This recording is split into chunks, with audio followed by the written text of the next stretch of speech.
Hello everyone, I welcome you all to this new lecture on design of steel structure with me Shashank Awasthi. This is lecture number 10. So very congratulations if you have completed the last 9 lectures. We are today going to begin with a new topic, that is design of compression member.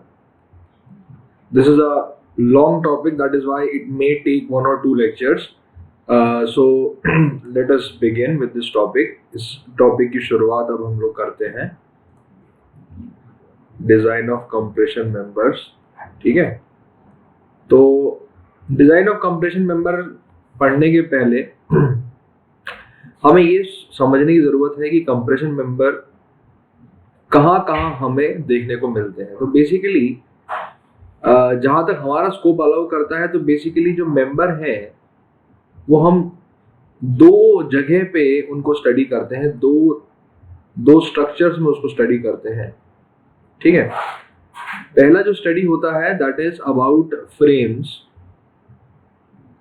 और दूसरा जो study होता है that is about trusses, है ना, trusses and frames, है ना।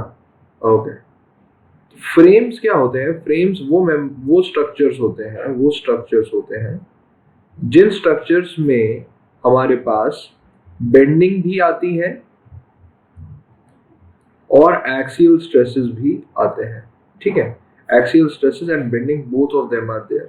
ठीक है, नाउ टॉकिंग अबाउट ट्रसेस, ये वो स्ट्रक्चर्स होते हैं जिनमें सिर्फ एक्सियल स्ट्रेसेस डेवलप होते हैं, यानी एक्सियल टेंशन या एक्सियल कंप्रेशन डेवलप होता है। ठीक है, तो फ्रेम्स और ट्रसेस दोनों में ही टेंशन और कंप्रेशन मेंबर का उपयोग किया जाता है। ठीक है, तो बेसिकली हम ये कह सकते हैं कि दो टाइप के स्ट्रक्चर्स के बारे में, ये मेंबर नहीं है, स्ट्रक्चर है, दो टाइप के स्ट्रक्चर के बारे में हम यहाँ पढ़ रहे हैं। वैसे एक है फ्रेम और दूसरा है ट्रस।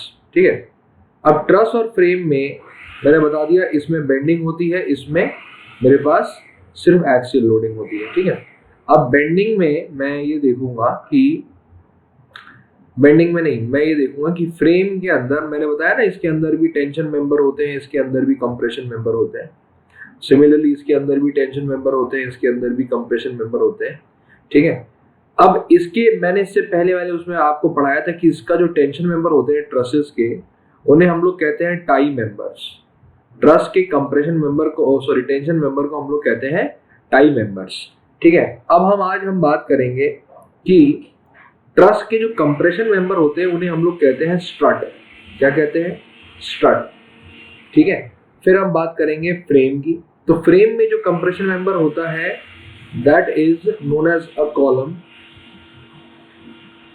ठीक है, तो कॉलम एक ऐसा मेंबर होता है जिसमें बेंडिंग और एक्सियल दोनों के दोनों प्रकार की स्ट्रेसेस डेवलप हो सकते हैं।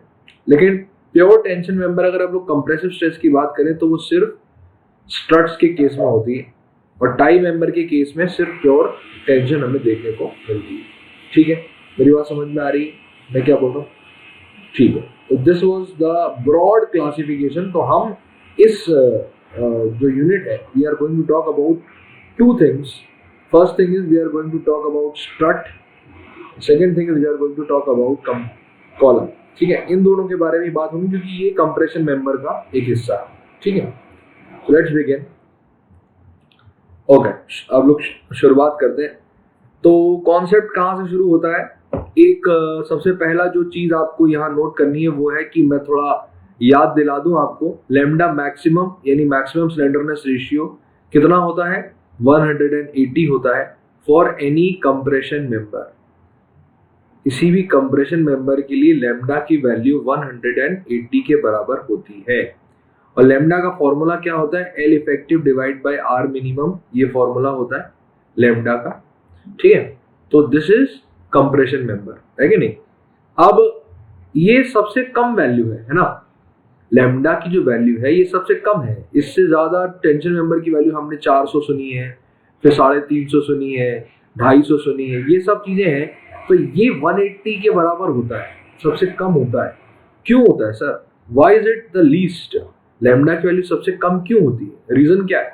रीजन ये है कि जो कंप्रेशन मेंबर है it is prone to buckling, it is prone to buckling, और जो बकलिंग होती है ये प्रिवेंट की जा सकती है अगर हम इसकी इफेक्टिव लेंथ को कंस्ट्रेन करें, यानी इफेक्टिव लेंथ को अगर हम लोग कम रखेंगे तो ये जो लेमडा की जो बकलिंग की जो संभावना है वो कम हो जाती है। That is why we take lambda as minimum, lambda की वैल्यू सबसे कम ली जाती है जब भी हम कंप्रेशन मेंबर की डिजाइन कर रहे होते हैं। ठीक है, ये मैंने आपको यहाँ रीजन बता दिया, आप लोग वीडियो को पॉज करिए और इस रीजन को यहाँ पे लिख लीजिए। ठीक है, मूविंग फॉरवर्ड। अब अगला टॉपिक आता है इसमें इफेक्टिव लेंथ। ये सब कॉन्सेप्ट्स है, मैं कॉन्सेप्ट्स को आराम समझा रहा हूँ। सबसे पहला कॉन्सेप्ट स्लैंडरनेस रेशियो बता दिया, दूसरा कॉन्सेप्ट इफेक्टिव लेंथ बता दिया। अब इफेक्टिव लेंथ के बारे में तो स्ट्रेंथ ऑफ मटेरियल में हमें इसके बारे में पता है, हमें इसके बारे में इफेक्टिव लेंथ के बारे में पता है, हमने स्ट्रेंथ ऑफ मटेरियल में पढ़ा भी है। लेकिन स्टील स्ट्रक्चर में इफेक्टिव लेंथ के लिए प्रोविजन थोड़े से अलग है। ठीक है, कैसे अलग है हम देखते हैं। तो हमें मालूम है कि अलग अलग केसेस में जो इफेक्टिव लेंथ की जो वैल्यू होती है दैट इज वेरिएबल। तो पहला केस हम लेके चलते हैं, that a column which is fixed at the end and free on the top, इसके लिए इफेक्टिव लेंथ की वैल्यू कितनी होगी। ठीक है, तो इस केस में अगर हम लोग देखें तो इफेक्टिव लेंथ क्या है, अगर ये डिफॉर्म होगा तो ये इस प्रकार का एक शेप लेगा। ठीक है, स्ट्रेंथ ऑफ मटेरियल में हमें पता है कि एल इफेक्टिव की वैल्यू 2L के बराबर होती है, तो ये एक थ्योरेटिकल वैल्यू है, this is a theoretical value. लेकिन आईएस कोड एक अलग वैल्यू रिप्रेजेंट करता है जो कि 2L के बराबर ही है। इसके केस में आईएस 800 ये वैल्यू रिकमेंड करता है। ठीक है, अलग अलग केसेस में ये वैल्यू क्या है, वेरी कर सकती है थ्योरेटिकल वैल्यू से। ठीक है, तो ये मैंने पहला केस आपको बता दिया। दूसरे केस पे आगे बढ़ते हैं। द सेकेंड केस, जो अगला केस है, this is there is 2 hinged, ऊपर और नीचे 2 हिंज लगी है यहाँ पे, और यहाँ पे ऊपर से एक लोड लगा, यहाँ पे नीचे से एक लोड लगा। ठीक है, और ऊपर और नीचे दोनों जगह अगर हिंज है तो एल इफेक्टिव की वैल्यू हमने एल के बराबर पढ़ी है, थ्योरेटिकल वैल्यू। आईएस कोड भी इसकी वैल्यू एल के बराबर ही देता है, चेंज नहीं होती। ठीक है, तो ये मैं दोनों वैल्यूज इसलिए साइमल्टेनियसली लिख रहा हूं जिससे आपके मन का डाउट पूरी तरह क्लियर हो जाए कि हमने सर स्ट्रेंथ ऑफ मटेरियल में तो इफेक्टिव वैल्यू ये पढ़ी थी, यहाँ पे आप ये ले रहे हो, ऐसा क्यों। तो ये वैल्यू डिफरेंट हो सकती है, अभी पता चलेगा कि किस केस में होती है। तीसरा केस है हमारे पास one end hinged other end fixed case. ये जो मैं बना रहा हूं this is a deformed shape, this is one end hinged and other end fixed case. इसमें एल इफेक्टिव की जो वैल्यू होती है this comes out to be L by root 2 which is equivalent to 0.707 times L। ठीक है, ये theoretical value होती है, this is a theoretical value. जबकि आईएस कोड जो वैल्यू अडॉप्ट करता है this value is 0.8 times L। आपको जब भी स्टील स्ट्रक्चर से रिलेटेड कोई भी क्वेश्चन सॉल्व करना है तो you must use this value that is 0.8 times L। इस वैल्यू को आपको यूज करना आना चाहिए, मतलब आपको यही वैल्यू को यूज करना है। ठीक है, the thing is this, so this is one and hinge other end fixed case. और लास्ट केस जो होता है दैट इज केस नंबर 4, इससे पहले 3 केस करा दिए। केस नंबर 4 जो यूजुअली हमें देखने को मिलता है is the both and hinged case, both and fixed case. अब बोथ एंड फिक्स्ड केस में क्या होगा कि ये इस प्रकार से कुछ डिफ्लेक्ट होगा और एल इफेक्टिव की जो वैल्यू होती है ये मेरे पास 0.5 टाइम्स एल होती है थियोरेटिकली, और इस केस के लिए आईएस कोड डिपेंड करता है 0.65 टाइम्स एल के बराबर। ठीक है, ओके। अब देखिए थोड़ा ऑब्जर्वेशन करते हैं, ऑब्जर्वेशन और एनालिसिस करते हैं कि ऐसा हुआ क्यों एक्चुअली। तो देखो ऊपर वाले के केस में 0.707 टाइम्स एल के बराबर होती है एल इफेक्टिव की वैल्यू, और नीचे वाले केस में 0.8 टाइम्स एल के बराबर होती है एल इफेक्टिव की वैल्यू, है ना। अब देखो ये वैल्यू बढ़ क्यों गई, why is it increased. Why is it increased? इसका एक सिंपल सा लॉजिक क्या होता है कि जो थ्योरेटिकल कॉन्सेप्ट होते हैं उसमें हम ये मान के चलते हैं जो फिक्स सपोर्ट है इट प्रोवाइड्स 100% फिक्सिटी। यानी ये जो पोर्शन हमारे पास है यहाँ पे, जो मैं आपको एक मिनट, ये जो पोर्शन है हमारे पास ये यहाँ पे, इस पोर्शन में हम थ्योरेटिकली क्या अज्यूम करते हैं कि यहाँ पे 100% फिक्सिटी देखने को मिलेगी, पर एक्चुअल केस में ऐसा बिल्कुल नहीं होता। 100% फिक्सिटी यहाँ नहीं होती, थोड़ा बहुत तो ढीला हो ही जाता है, थोड़ा बहुत तो मतलब कम रेजिस्टेंस आ ही जाता है इतने पोर्शन में, है ना। That is why we increase the effective length, क्योंकि effective length is nothing but जिस पॉइंट से बकलिंग शुरू होती है और जिस पॉइंट पे बकलिंग खत्म होती है, उन दोनों बकलिंग के पॉइंट्स के बीच की जो लेंथ होती है, जो बची हुई जो लेंथ होती है, that is length is known as the effective length, है ना। यहाँ पे इफेक्टिव लेंथ 0.707 थी अगर ये यहाँ 100% फिक्सिटी देता तो, पर अगर ये लेंथ हमारे पास यहाँ 100% फिक्सिटी नहीं है तो ये जो लेंथ है it can be increased to 0.8 times L के बराबर, 0.8 टाइम्स एल के बराबर इट कैन बी इंक्रीज्ड, ठीक है।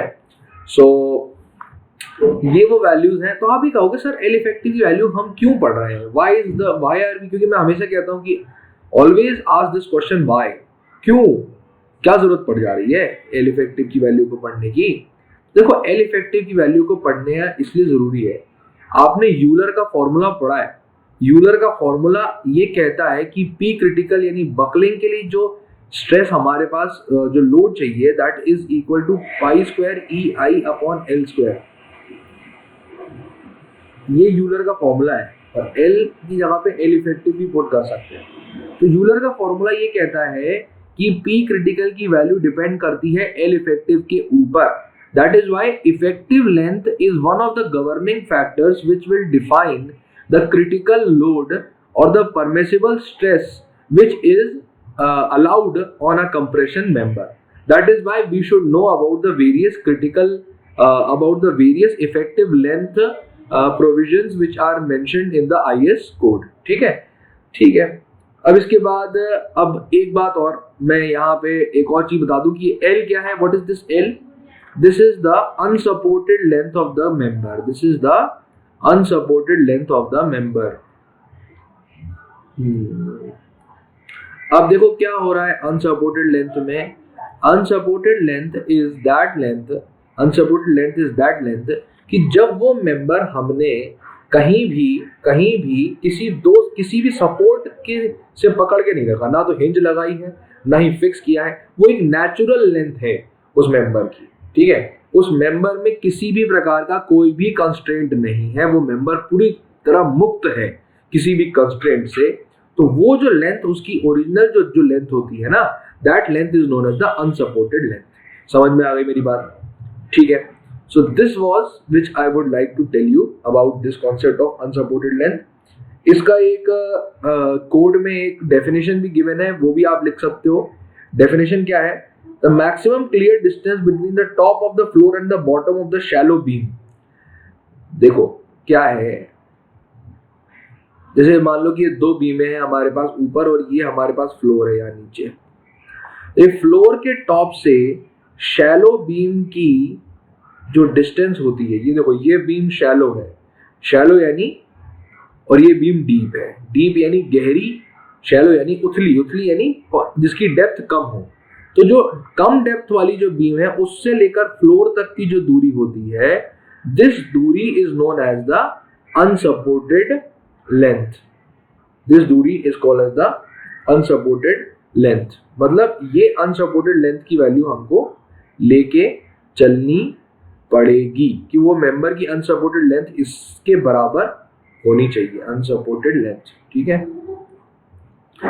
So this is the entire concept जो अभी तक हमने डिस्कस किया।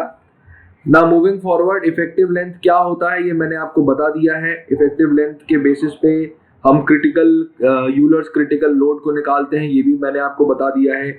मैंने आपको यूलर्स क्रिटिकल लोड का फॉर्मूला भी बता दिया है, अगर कोई भूल गया हो तो मैं दोबारा लिख देता हूँ यहाँ पे इस फॉर्मूले को। तो यूलर के क्रिटिकल लोड का फॉर्मूला होता है पाई square E I minimum square E I upon L effective का स्क्वायर इसके बराबर होता है। This is the Euler's formula for finding the critical buckling load in case of long columns. Long column के लिए यूलर का फॉर्मूला, यूलर्स क्रिटिकल लोड का formula ये आपके सामने यहाँ प्रस्तुत है। ठीक है, अब इस वाले फॉर्मूले को मैं ऐसा भी लिख सकता हूं, दिस इज पाई स्क्वायर ई और आई की जगह पे ए आर मिनिमम का square divided by L effective का स्क्वायर।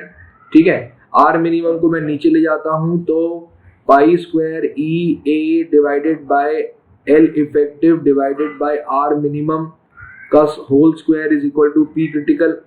और इसको मैं इस प्रकार से लिख सकता हूं pi square E A divided by lambda square के बराबर। So this was the value of critical load, जहां लेम्डा किसके बराबर होता है, स्लेंडरनेस रेशियो के बराबर होता है।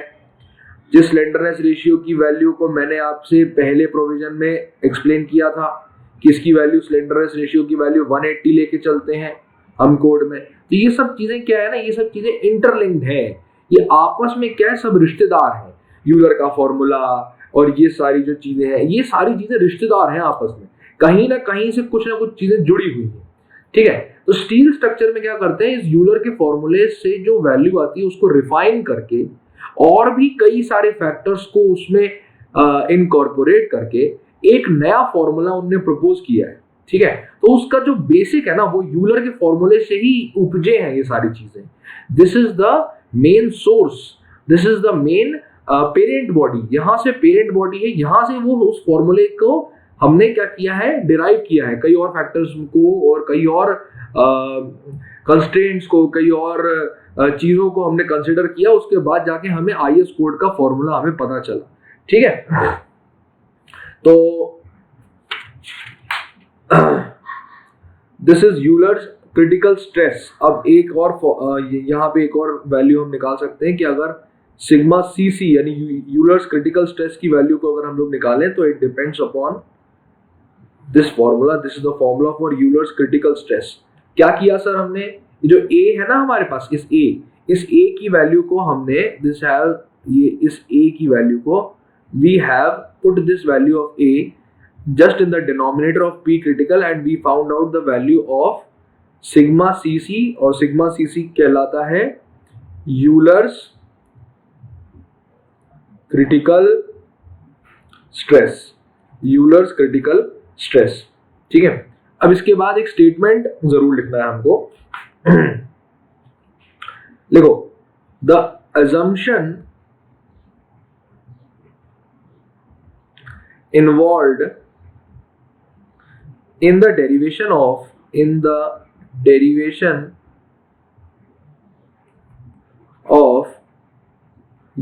critical stress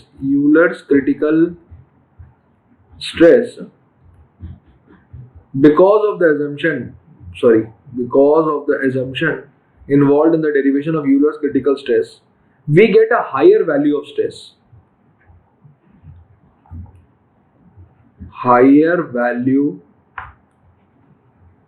stress, but actually the column buckles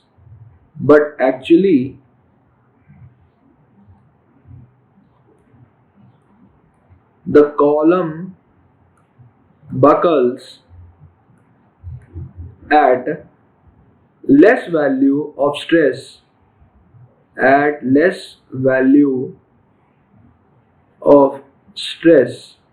that is sigma less than sigma cc।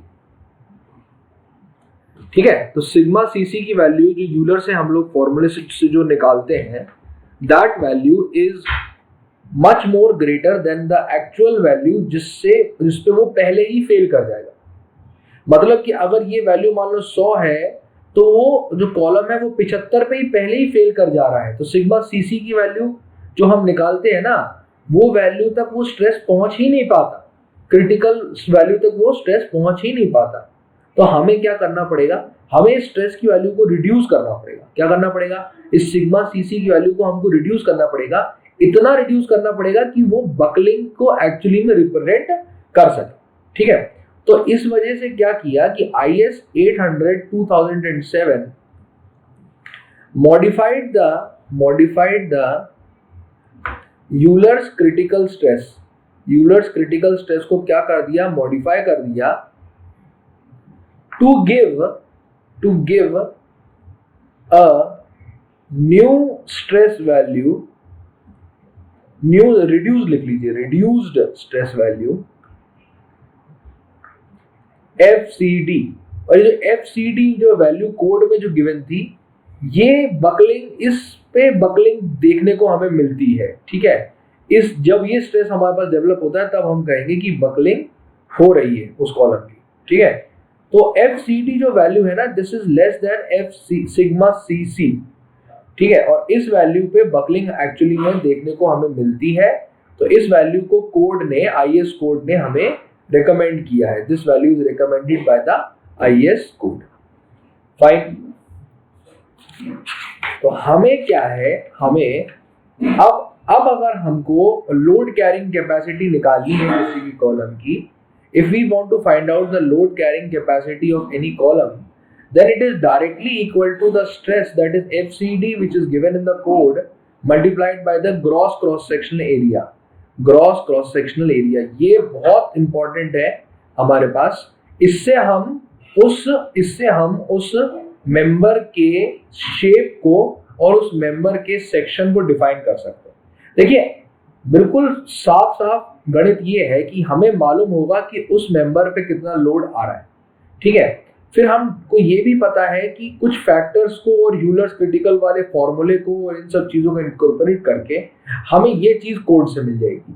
तो हम क्या निकाल पाएंगे, we are going to find out the area of gross cross section area, और इसके बेसिस पे हम डिसाइड करेंगे कि हम कौन सा section, which section are we going to prefer, कौन सा सेक्शन हम प्रेफर करेंगे। यही तो करते हैं डिजाइन में, हमें लोड पता होता है और हम उसको काउंटरैक्ट करने के लिए कितना सेक्शन की जरूरत है जो उस प्रकार की कंडीशन से नेगोशिएट कर पाए, उस सेक्शन को डिसाइड करने के लिए हम इस फॉर्मूले का उपयोग करते हैं।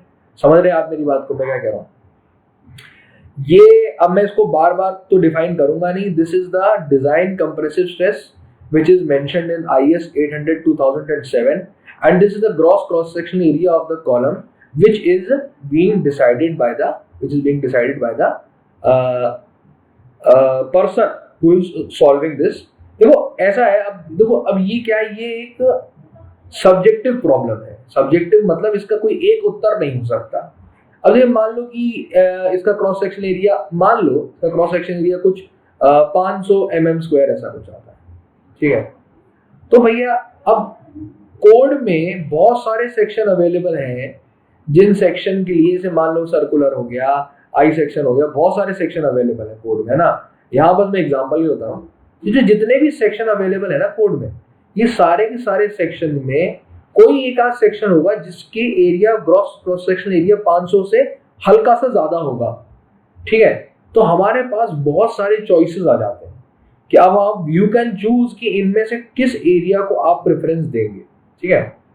तो वो उनकी चॉइस के ऊपर डिपेंड करता है। That is why design is a subjective problem. Design is a subjective problem, ठीक है। यहीं पे मैं एक और चीज बताना चाहूंगा कि analysis on the other hand is an objective problem. ये बहुत बढ़िया यहाँ एक बात निकल के आई है, तो मैंने कहा ये भी बता दिया है। देखो, डिजाइन और एनालिसिस मतलब ये दोनों के दोनों एक के मिरर इमेज है। मिरर इमेज है कैसे? देखो, जब शुरुआत में आपको सारे लोड गिवन हो, ठीक है, और लोड से फिर आपको फाइनल स्ट्रक्चर बनाना हो, तो इस प्रोसेस को हम लोग कहते हैं डिजाइन। क्या कहते हैं? डिजाइन। लेकिन जब उल्टा हो जाए, जैसे हमें गिवन है कि मेंबर के क्रॉस सेक्शन क्या है, हमें गिवन है कि वो मेंबर किस मटेरियल का बना है, सब कुछ पता है हमको, और आपसे पूछा जाए कि ये मेंबर कितना लोड बियर कर पाएगा, तो this is known as analysis. This is known as analysis. समझ रहे हो आप मेरी बात? तो जब ये फिक्स हो जाए, यानी फाइनल स्ट्रक्चर क्या हो जाए, फिक्स हो जाए, दिस इज फिक्स्ड, इसमें द लोड इज फिक्स्ड, ठीक है। ये फिक्स्ड हो जाए और इसके करस्पॉन्डिंग फाइनल स्ट्रक्चर का एक ऑप्शंस जो होंगे, बहुत सारे ऑप्शन खुल जाएंगे, ठीक है। लेकिन अगर फाइनल स्ट्रक्चर फिक्स्ड है तो ऑब्वियस सी बात है कि लोड में ऑप्शन नहीं होंगे। लोड की तो एक पर्टिकुलर वैल्यू होगी कि सर अगर ये स्ट्रक्चर है तो इतना ही लोड वो बियर कर सकता है। समझ रहे हैं आप मेरी बात को, मैं कह रहा हूं। तो इसमें क्या है, फाइनल स्ट्रक्चर में हमें मिलेंगे ऑप्शंस, इसमें हमें मिलेगा नो ऑप्शन, ठीक है। तो ये क्या, ये दो विधाएं हैं, these are the two kind of questions which may be asked in any design course. यानी जरूरी नहीं है स्टील में, आप अगर आरसीसी के भी अगर आप लोग लेके देखो क्वेश्चंस को, तो वो यही दो चीजें पूछते हैं न्यूमेरिकल में। या तो आपसे पूछ लेंगे कि ये क्रॉस सेक्शन गिवन है तो उसमें कितना लोड बियर कर सकता है, या तो आपसे लोड दे देंगे और ये पूछ लेंगे कि इसका क्रॉस सेक्शन कैसा होना चाहिए। समझ रहे हैं आप मेरी बात को, मैं क्या कह रहा हूं। तो ये जो ऊपर जो फॉर्मूला मैंने बताया ना, इस फॉर्मूले में मैंने डिजाइन के बारे में बताया। ऐसा भी हो सकता है कि मैं आपको पहले क्रॉस सेक्शन एरिया दे दूं, और स्ट्रेस आपको पता ही है परमिसिबल स्ट्रेस, तो परमिसिबल स्ट्रेस और क्रॉस सेक्शन एरिया से आप ये भी बता सकते हैं कि कितना लोड वो मेंबर बियर कर सकता है। तो ये एक फॉर्मूला क्या है, ओपन एंडेड है, ठीक है। ये नहीं है कि इसको इसी तरीके से उपयोग करना है, इसको दूसरी तरीके से भी उपयोग किया जा सकता है। नजरिए की बात है कि हम उस फॉर्मूले को किस प्रकार से देख रहे हैं। आप समझ रहे हैं मेरी बात को, मैं क्या बोल रहा हूं, ठीक है। So this was all which I would like to tell in this topic. Now moving forward, now there is one question which is given to you if you people want to solve it. Basically what this question is all about, this question is, अब ये अच्छा एक बात, जो FCD जो निकालने का जो फॉर्मूला है ना, ये फॉर्मूला कोड में गिवन है, आप कोड से इसको देख सकते हैं, ठीक है। मैं यहाँ पे ये फॉर्मूला इसलिए नहीं बता रहा हूँ because you tend to mug up that formula. हालांकि अगले वाले क्वेश्चन में मैं उस फॉर्मूले के बारे में जरूर आपको लिखवाऊंगा उस फॉर्मूले को, पर you don't have to mug it up, you just have to use that formula. या तो पेपर में गिवन होगा आपको, अगर वो पेपर में गिवन नहीं है तो आपको एक टेबल गिवन होगी जिसमें डायरेक्टली आपको एफसीडी की वैल्यू को उसी टेबल से लेके आप उसको सॉल्व कर सकते हैं बहुत आसानी से, ठीक है। तो इस क्वेश्चन को जरा आप एक लिख लो, एक क्वेश्चन को, जिससे थोड़ी और क्लैरिटी आएगी। क्वेश्चन क्या है, a steel column consist of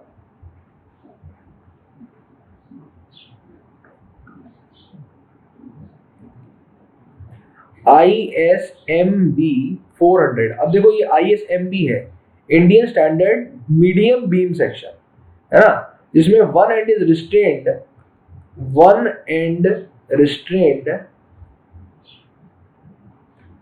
against rotation and translation. देखो ये लैंग्वेज है, अगेंस्ट रोटेशन एंड ट्रांसलेशन। इसका मतलब क्या है कि ना तो वो सपोर्ट उसे घूमने दे रहा है और ना ही वो सपोर्ट उसको हिलने दे रहा है अपनी जगह से। तो इस प्रकार का सपोर्ट जो होता है, इस प्रकार का जो सपोर्ट होता है, that support is known as the fixed support. यानी उसका एक एंड फिक्स्ड है, ठीक है। while the other end is while the other end is only restrained against translation. यानी जो दूसरा एंड है उसमें सिर्फ क्या है, वो सिर्फ हिलने से रोकता है, रोटेट होना उसमें अलाउड है। तो ये कौन सा सपोर्ट हो गया, हिंज सपोर्ट हो गया, ठीक है। मैं यहां लिख रहा हूं, वैसे क्वेश्चन में ऐसा हो सकता है कि आपको ना लिखा हुआ मिले, तो आपको इंटरप्रेट करना आना चाहिए। जहां रोटेशन अलाउड है, ट्रांसलेशन नहीं अलाउड है, वो हिंज सपोर्ट, जहां दोनों अलाउड नहीं है वो फिक्स सपोर्ट, ठीक है। फिर वो कह रहा है कि अनसपोर्टेड लेंथ आपको दी हुई है, अनसपोर्टेड लेंथ की वैल्यू दी हुई है 5 meter, this is the unsupported length, ठीक है। Determine the axial load carrying capacity at service load condition. Determine the axial load carrying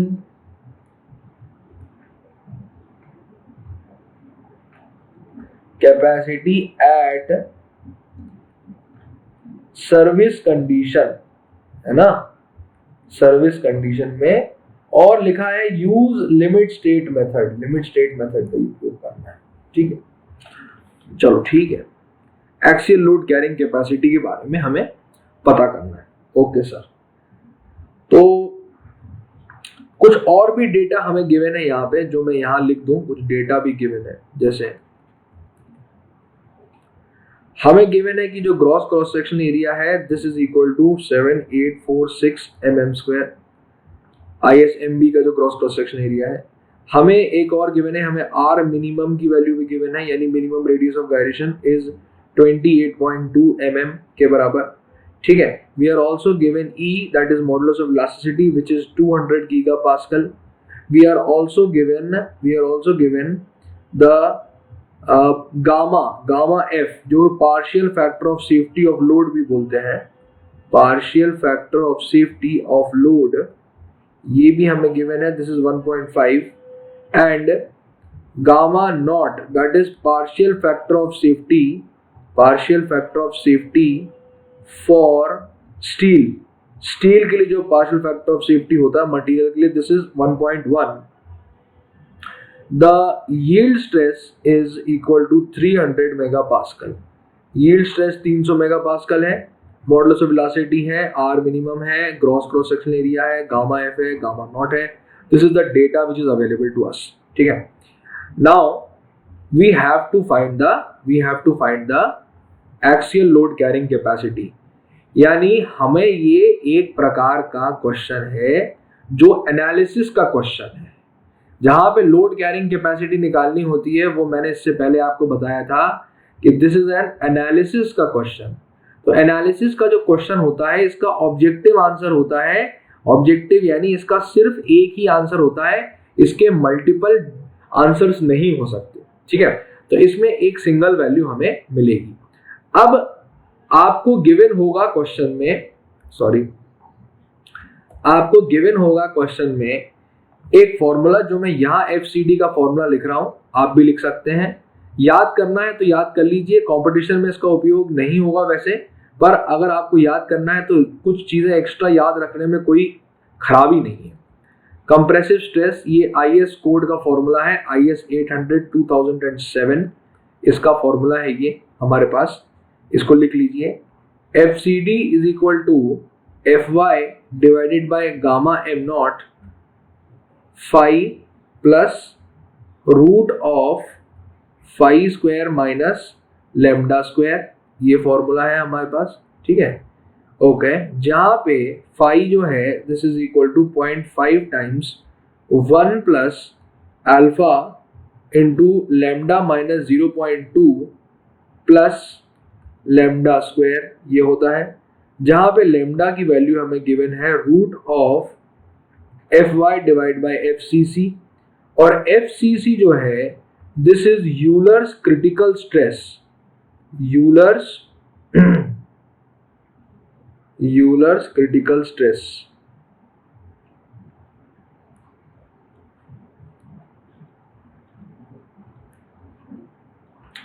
इसका फॉर्मूला हमें पहले से पता है, this is pi square EI upon lambda square. अच्छा, ये लेमडा अलग है, दिस इज, इसको लेमडा डैश बोल दो भले ही, वो पेपर में वहां पे उसको लेमडा की वैल्यू को यहाँ पे पुट किया हुआ था, तो don't use this value lambda over here, जिसमें यहाँ कंफ्यूजन हो जाएगा बहुत ज्यादा।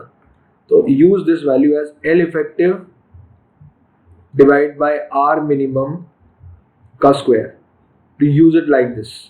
हालांकि वी कॉल इट लेमडा, तो लेमडा जो है, लेमडा इज मोस्टली जो लेमडा होता है, this is the slenderness ratio, लेकिन यहाँ पे जो लेमडा है it is the ratio of FY to FCC, है ना, ये होता है हमारे पास, ये तीनों चीजें हैं यहाँ पे।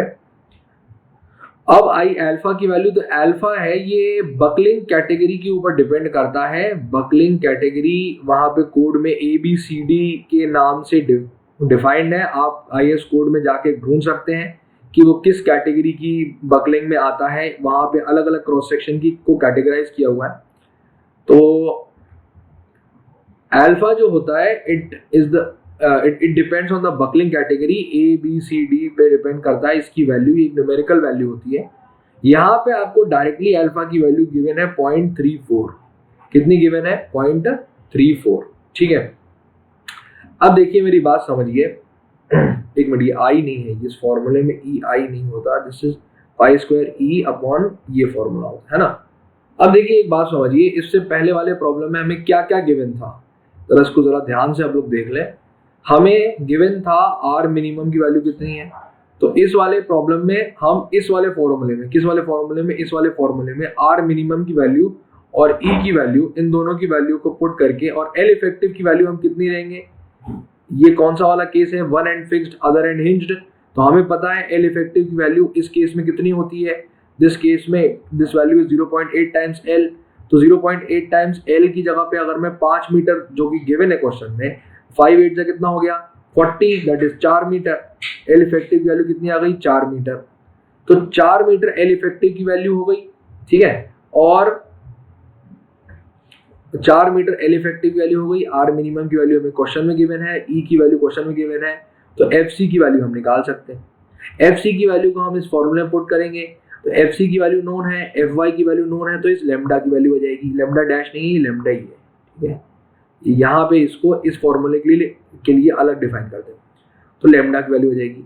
फिर इस लेमडा की वैल्यू को इस फॉर्मूले में हम लोग पुट करेंगे, तो लेमडा की वैल्यू जब पुट करेंगे और अल्फा 0.34 दिया है तो ये यहाँ पुट कर देंगे, तो इस पूरे को जब हम सॉल्व करेंगे तो मेरे पास एक फाई की वैल्यू हो जाएगी, और इस फाई की वैल्यू को फिर यहाँ पे हम लोग पुट करेंगे, तो फाई और लेमडा इसकी मदद से, और गामा एम नॉट मेरे पास कितना गिवन है 1.1 के बराबर। देखो गामा एम नॉट ये स्टील के लिए जो फैक्टर ऑफ सेफ्टी होता है ये हमें 1.1 दिया हुआ है, तो 1.1 की वैल्यू को यहाँ पुट करेंगे, एफ वाई की वैल्यू को यहाँ पुट करेंगे, लेमडा की वैल्यू हमारे पास नोन है, फाई की वैल्यू हमारे पास नोन है, इन दोनों वैल्यूज को हम लोग यहाँ पुट करेंगे, तो हमें किसकी वैल्यू फाइनली मिल जाएगी, हमें सर वैल्यू मिल जाएगी एफ सी डी की, we are going to get the value of F C D. अब ये इतना कैलकुलेशन आप लोग कर सकते हैं, ठीक है, you can calculate this and you can find out the value of F C D. Calculation आप करिएगा, वहां पे खाली नहीं छोड़ना है, मैं यहाँ पे डायरेक्टली एफ सी डी की वैल्यू को आपके सामने लिख देता हूं, तो F C D comes out to be 72.53 newton पर mm स्क्वायर, ठीक है।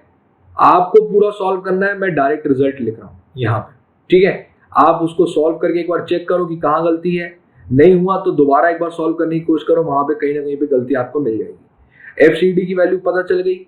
अब मैंने इससे पहले क्या बताया था कि पी क्रिटिकल इज यानी जो लोड कैरिंग कैपेसिटी होती है, this is F C D into A gross, ठीक है। अब ए ग्रॉस की वैल्यू तो मेरे पास गिवन है क्वेश्चन में, जो कितनी है 7846 क्या बार, और एफ सी डी की वैल्यू मैंने 72.53 कैलकुलेट अभी की, तो हमारे पास जो वैल्यू आएगी this comes out to be 569 kilo newton. देखो यहाँ पे मैं फिर से एक प्रॉब्लम है, दिस इज ये जो वैल्यू है ये न्यूटन पर mm स्क्वायर में और ये mm स्क्वायर में, तो दोनों जब मल्टीप्लाई होंगे तो मेरे पास दिस मल्टीप्लाइड बाय 1000 न्यूटन आएगा, लेकिन क्योंकि ये बहुत बड़ी वैल्यू है तो we are going to represent this value in kilo newton. हम 1000 से इसको वो कर देंगे, डिवाइड कर देंगे, and we are going to get this value as 569 kilo newton. पर ये क्या है, दिस इज पी क्रिटिकल नहीं, दिस अल्टीमेट, पी यू बोलते हैं इसको, पी यू। तो this is the ultimate load carrying capacity, this is the ultimate load carrying capacity. ये वर्किंग नहीं है, यानी इतना लोड थोड़ी ना हम लोग उसमें पुट कर देंगे, हम क्या करेंगे लोड की कुछ कम वैल्यू को यूज करेंगे, जिसे हम लोग कहते हैं वर्किंग लोड। और वर्किंग लोड है this is ultimate load divided by factor of safety, जो कि क्वेश्चन में हमें पहले से गिवन है। कितनी गिवन है, P is equal to 569 divide by 1.5 होगा, this is the this is the partial factor of safety for loads, ठीक है। इसको जब हम सॉल्व करेंगे तो we are going to get this value as 379 kilo newton, ठीक है, 379 किलो न्यूटन। समझ में आ गई? तो this is the final answer which we all should get from this, ठीक है। कुछ ऑब्जर्वेशन जो मैं यहाँ पुट करूंगा, पहली बात तो ये जो नीचे एक फैक्टर हमने इंट्रोड्यूस किया था ना, phi plus phi square minus lambda square का अंडर रूट, ये जो फैक्टर था, this will take care of buckling. ये बकलिंग को प्रिवेंट करने के लिए जरूरी है, इसलिए इस फैक्टर को हमने रिप्रेजेंट किया उसको रिड्यूस करने के लिए। ठीक है, फिर दूसरी चीज एल इफेक्टिव की वैल्यू 0 भी हो सकती है। एल इफेक्टिव की वैल्यू 0 भी हो सकती है। कब हो सकती है? जब वो कंप्लीटली रिस्ट्रेन्ड रहे, कंप्लीटली रिस्ट्रेन्ड रहे। ठीक है, कंप्लीटली रिस्ट्रेन्ड मतलब देयर इज डिस्टेंस, यानी देखो कंप्लीटली रिस्ट्रेन्ड मतलब कि जैसे अगर मान लो कि एक कॉलम है जो ऊपर नीचे के अलावा हर पॉइंट पे, इसके हर पॉइंट पे इसको हमने पकड़ के रखा है, तो किसी भी पॉइंट पे बकलिंग या बेंडिंग नहीं हो पा रही है, तो उस केस में एल इफेक्टिव की वैल्यू जो होगी वो 0 के बराबर होगी। क्योंकि हमने इससे पहले ये पढ़ा था कि जो एक फिक्स्ड बीम है हमारे पास, उसमें जब हम लोड लगाते हैं तो it turns like this.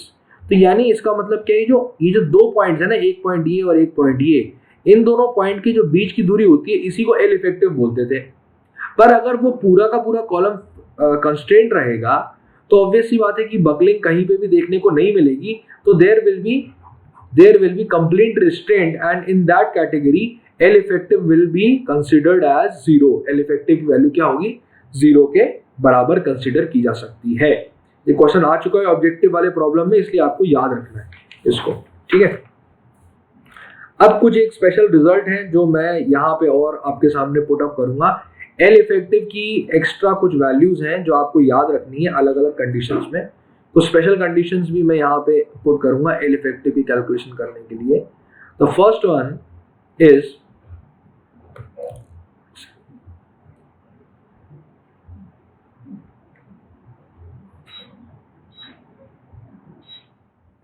Okay, तो first one is movable fixed support condition. ये थोड़ी स्पेशल कंडीशन है, ये आपको और पढ़ना है। There is a fixed support, and when we move this fixed support in the horizontal direction, so this is a movable fixed support. In a movable fixed support, the effective length is taken as 1.2 times L के बराबर। The effective length is taken as 1.2 times L।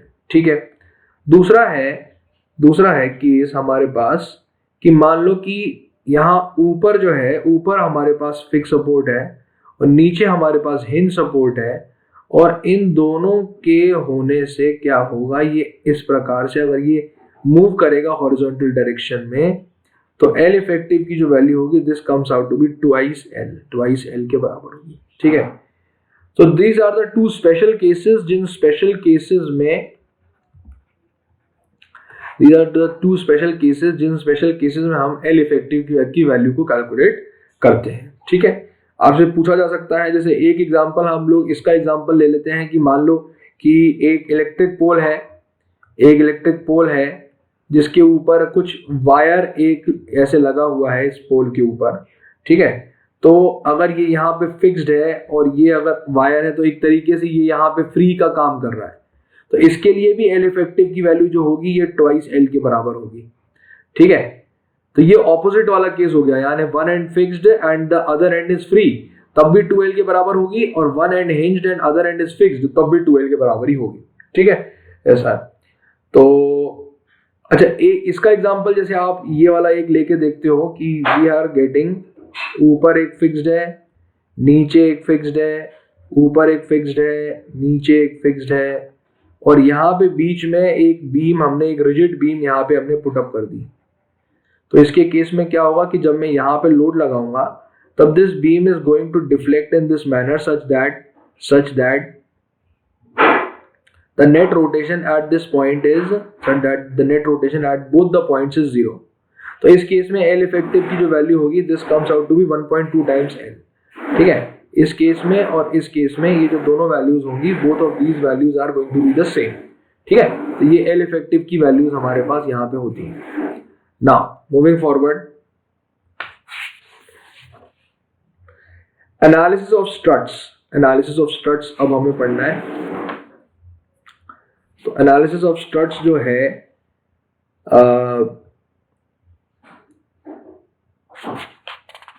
This is similar to that of finding the load carrying capacity of that particular member.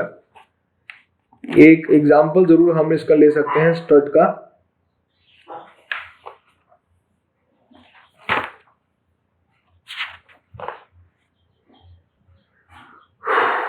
Okay, अगला topic जो है that is analysis of strut.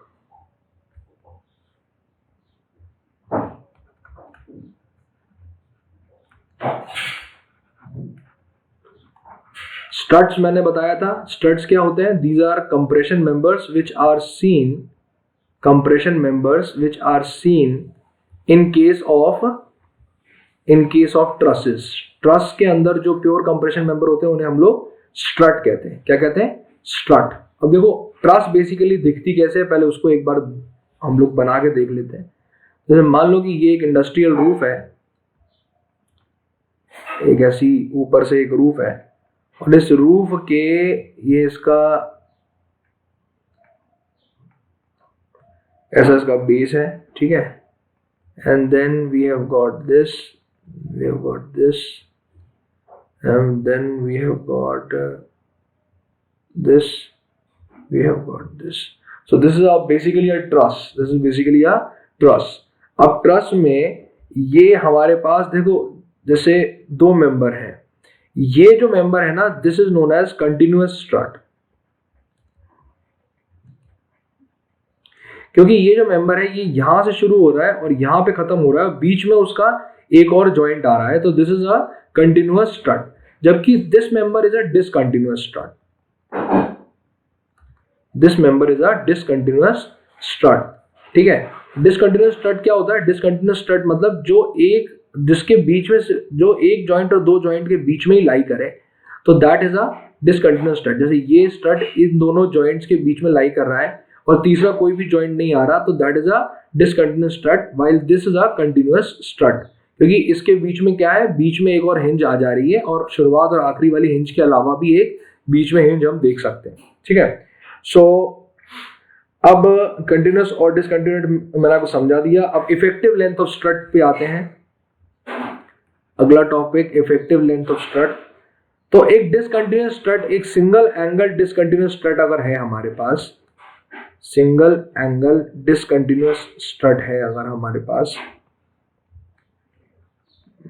Discontinuous strut जिसमें सिर्फ एक bolt लगा हुआ है. क्या लगा है? एक बोल्ट जिसमें लगा हुआ है सिर्फ, तो उसके लिए एल इफेक्टिव की वैल्यू जो होगी वो एल के बराबर होगी. जैसे हमारे पास ये ऐसा कुछ हम लोग देख सकते हैं इसको. जैसे मान लो कि यही वाला मेंबर जो है अपना, एक यहाँ पे जो ये इस प्रकार का एक मेंबर है,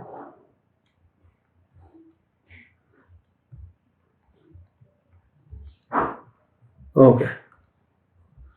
so this is what we have. This is a bolt, this is a bolt. Okay.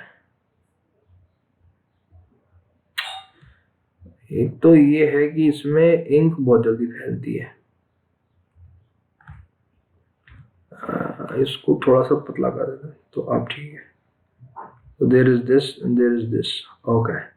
तो ये हमारे पास एक डिसकंटिन्यूअस स्ट्रट है. ये यही वाला डिसकंटिन्यूअस स्ट्रट है जो मैंने यहाँ पे अभी आपके सामने यहाँ बनाया था. अब डिसकंटिन्यूअस स्ट्रट में जो लेंथ है हमारे पास, जो नेचुरल लेंथ है, उस जो अनसपोर्टेड लेंथ है, वही लेंथ हमारे पास इफेक्टिव लेंथ के बराबर हो जाती है. ठीक है. लेकिन अगर उसी डिसकंटिन्यूअस स्ट्रट में उसके दोनों एंड्स पे हमारे पास अगर 2 बोल्ट्स और मोर हो और वेल्डिंग हो जाए, या तो वेल्डिंग हो जाए या तो 2 या 2 से अधिक बोल्ट हो जाए, तो उस केस में एल इफेक्टिव की वैल्यू जो होगी ये घट जाएगी. ये कहलाएगी L effective is 0.8 times L. अब देखो मुझे दोबारा बताने की तो जरूरत नहीं है कि हम एल इफेक्टिव की वैल्यू को क्यों निकाल रहे हैं, क्योंकि एल इफेक्टिव की वैल्यू पे क्या डिपेंड करता है? Critical Euler's critical stress depend करता है. और उस क्रिटिकल स्ट्रेस की मदद से हम लोग क्या निकालते हैं? डिजाइन कंप्रेसिव स्ट्रेस को निकालते हैं, कैलकुलेट करते हैं. दैट इज व्हाई स्ट्रट की केस में ये जो 2 केसेस हैं ये काफी प्रीडोमिनेंट है. ये डिसकंटिन्यूअस स्ट्रट का केस था. डिसकंटिन्यूअस स्ट्रट का केस था ये, ठीक है। तीसरा जो केस है, this is possibility of in plane buckling, sorry out of plane buckling. देखो क्या रहता है, ये बहुत ही मतलब क्या बोले, समझने का टॉपिक है। ये अगर समझ में आ गया तो अगर आप विजुअलाइज कर पाए तो मतलब खेल हो गया, ठीक है। ये आउट ऑफ प्लेन बकलिंग वाला कॉन्सेप्ट है, ध्यान से देखना। देखो क्या रहता है कि मैं यहां पे एक स्ट्रट बना देता हूं सबसे पहले आपके सामने। Basically this is a strut which I am dealing up with and this is the gazette plate, this is a gusset plate, है ना। अब क्या है ना कि एक तो ये है कि इस स्ट्रट का एक प्लेन है, जहां जिस प्लेन के ऊपर ये स्ट्रट मतलब एग्जिस्ट करता है, जो मतलब जिसमें इसकी एक्सिस ऑफ सिमेट्री जो होती है उस प्लेन के अबाउट है, उस तो वो जो या तो इसके अबाउट वो बकल कर जाए, उस प्लेन के अबाउट, प्लेन के अंदर ही वो बकल करे, ठीक है। एक तो ये हो सकता है इन प्लेन बकलिंग, जिसके लिए हमने इससे पहले वाला केस को ये लिखा था, this is for in plane buckling, this is for in plane. एक मिनट, इन प्लेन बकलिंग को कंसीडर करेंगे तो एल इफेक्टिव की वैल्यू एल के बराबर हो जाएगी, ठीक है। लेकिन अगर हम आउट ऑफ प्लेन बकलिंग को कंसीडर करेंगे और अगर मेरे पास दो या दो से अधिक बोल्ट भी गिवन है, तब भी हम एल इफेक्टिव की वैल्यू को एल के बराबर ही लेकर चलेंगे। समझ रहे हैं आप मेरी बात को, मैं क्या बोल रहा हूं। जहां जहां पे आउट ऑफ प्लेन बकलिंग की बात आएगी, वहां वहां पे हमारे पास जो भी बकलिंग होती है वो आउट ऑफ प्लेन बकलिंग जो होगी that is going to be, वो आउट ऑफ प्लेन बकलिंग जो होगी that is going to be represented through L effective is equal to L. तब भी हम एल इफेक्टिव की वैल्यू को एल के बराबर ही लेके चलेंगे, ठीक है। तो this was the two things which I would like to tell. अब टैक रिवेटिंग या टैक बोल्टिंग की बात कर ली जाए, इससे पहले कनेक्शंस वाली यूनिट में मैंने इसके बारे में थोड़ा बहुत आपको बताया था, यहां डिटेल में आपको बताऊंगा। टैकिंग और टैक रिवेटिंग या टैक रिवेटिंग बोलते हैं इसको, टैक रिवेटिंग या टैक बोल्टिंग बोलते हैं इसको। तो इसमें क्या होता है कि what we have is that we have this member and we have this another member.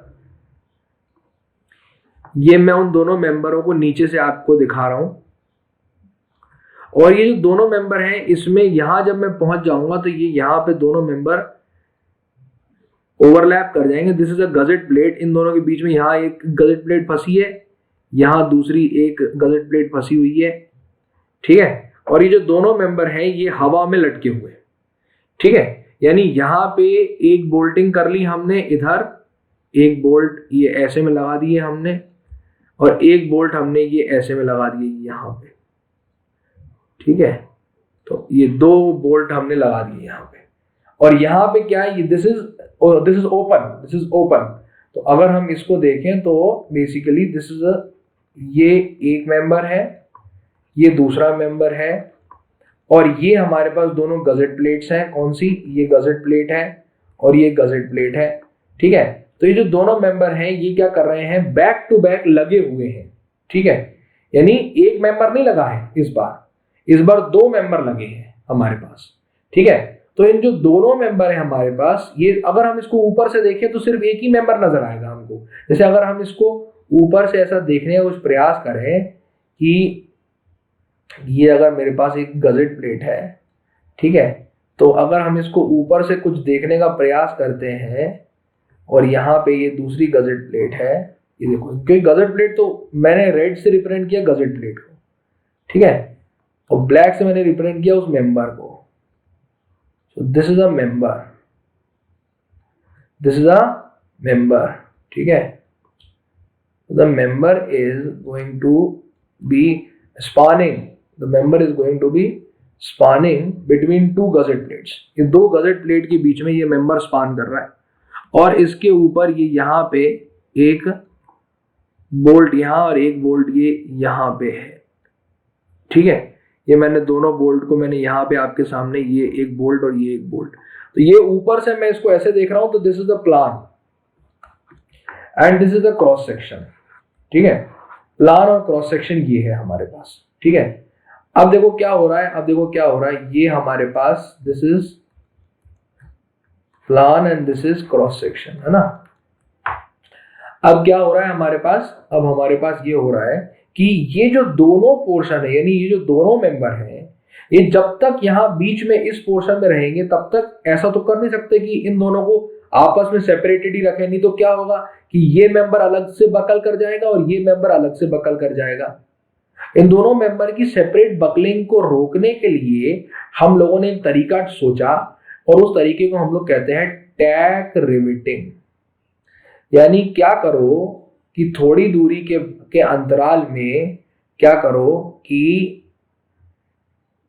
Rivets लगा दो, यहां पे 1 2 और 3, ये 3 रिवेट लगा दिए अब हमने। अब क्या हो गया, अब क्या हो गया कि जो दोनों मेंबर थे ये क्या है, ये एक दूसरे से एक तरीके से बंधे हुए हैं, क्या है, बंधे हुए हैं ये दोनों मेंबर, और थ्रू आउट द लेंथ बंधे हुए हैं, ठीक है। तो these kind of rivets are known as tack rivets, इन्हीं को मैं कहता हूं टैक रिवेट्स, ठीक है। और टैक रिवेट्स के बीच की जो स्पेसिंग होती है ना, the spacing between this tack rivets is calculated by the spacing between this tack rivets is calculated by a condition which is given in the code. कौन सी कंडीशन गिवन है कोड में, लैम्डा ऑफ कंपोनेंट यानी slenderness ratio of component should not be greater than 40 and lambda of component should not be greater than 0.6 times lambda of whole strut। ये जो दोनों criteria है, इन दोनों का उपयोग करके हम स्पेसिंग बिटवीन टैक रिवेट्स को कैलकुलेट कर सकते हैं, ठीक है। इससे रिलेटेड भी आपके पास क्वेश्चन आ सकता है। ये दोनों क्राइटेरिया क्यों वैलिड है, ये दोनों क्राइटेरिया इसलिए वैलिड है ताकि इन दोनों के ये जो बचा हुआ जो पोर्शन है ना, यहाँ पे बकलिंग जैसी चीज ना हो सके, यहाँ पे बकलिंग जैसी चीज ना हो सके। That is why we have this criteria to be fulfilled, ठीक है।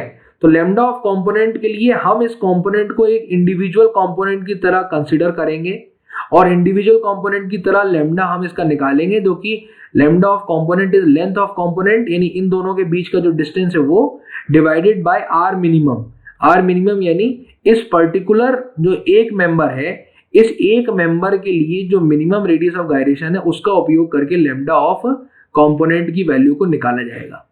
और फिर इस वैल्यू को या तो 40 से कम होनी चाहिए, यानी ज्यादा नहीं होनी चाहिए, यानी कम होनी चाहिए, तो 40 से कम होनी चाहिए, तो 60% ऑफ होल स्ट्रट से कि लैम्डा से कम होनी चाहिए। अब लैम्डा ऑफ होल स्ट्रट क्या होता है, होल स्ट्रट क्या होता है लैम्डा, तो क्या ये पूरा होल स्ट्रट है, यानी ये पूरा का पूरा जो मेंबर है this is known as a whole strut. और इस होल स्ट्रट में हमारे पास दो मेंबर हैं जो आपस में जुड़े हुए हैं, ठीक है।